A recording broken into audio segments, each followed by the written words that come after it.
I'm going to turn it over now to Karen. She's running for Senate against Deanne. Hey, good afternoon, and what a great, this morning, look at how overcast it was, and look at it today, it's great. Thank you all for coming here today and joining us as we stand with Connecticut. Jack Kimball and our patriots taken a couple of buses down to stand in Connecticut this afternoon. And they're putting their lives on the line for us. So are you with them? Yeah. I can't hear you. Yeah. Can they hear you in Connecticut? The big government is here trying to take away our rights and responsibilities as keep and bear arms. And they're trying to keep us from protecting our families, ourselves, and our country. I myself am a lifetime member of the NRA and Gun Owners of America. And I'm standing with you because I know that we have a right to keep and bear arms. I also know that that right is there to protect our First Amendment right of freedom of speech, of freedom to assemble like we are today, freedom to petition, and a couple other freedoms that are out there that I can't remember right now, which is terrible. But that is the main reason that we have the Second Amendment, is so that we can protect our right to free speech, to freedom of religion, not from religion, but freedom of religion.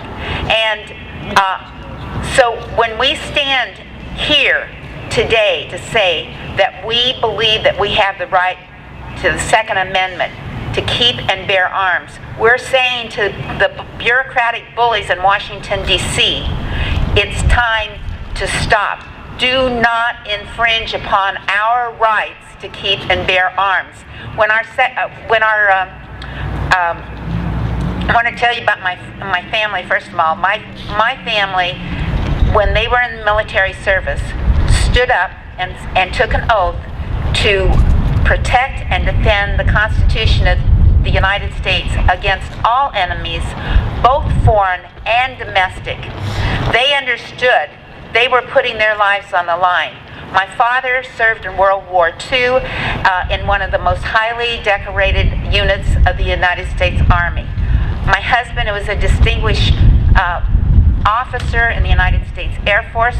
Our sons serve and have served in the Navy and the United States Air Force, and our daughter in the Coast Guard. They knew that they were fighting for your freedoms and mine, and they were out there to protect all of us as well. We also know that gun-free zones are not the answer. When we have cities and states and places of assembly where we are protected by laws and our governments, that we have very few incidences of crime. But we also know that just look at our theaters, our schools, and our military bases that are gun-free zones that say to the criminals, come and get us. That's wrong. And we've got to not allow that kind of thing to continue on. When our founding fathers put those words into the Second Amendment, shall not be infringed, they did it with purpose. They meant absolutely that it should not be infringed upon. And John Stark stood and said it was live free or die. Yeah, okay.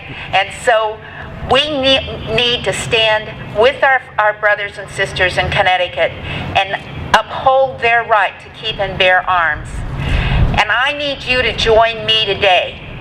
And we need to stand strong on our Constitution. Are you willing to let Jean Shaheen take away your guns?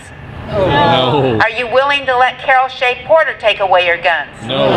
Are you willing to let Annie Custer take away your guns? No. Are you willing to let Maggie Hassan take away your guns? No. Then we must stand together today to say we are taking back America.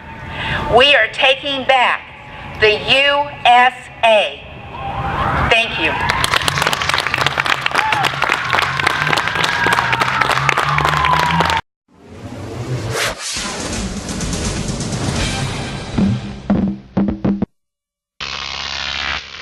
Crop tape.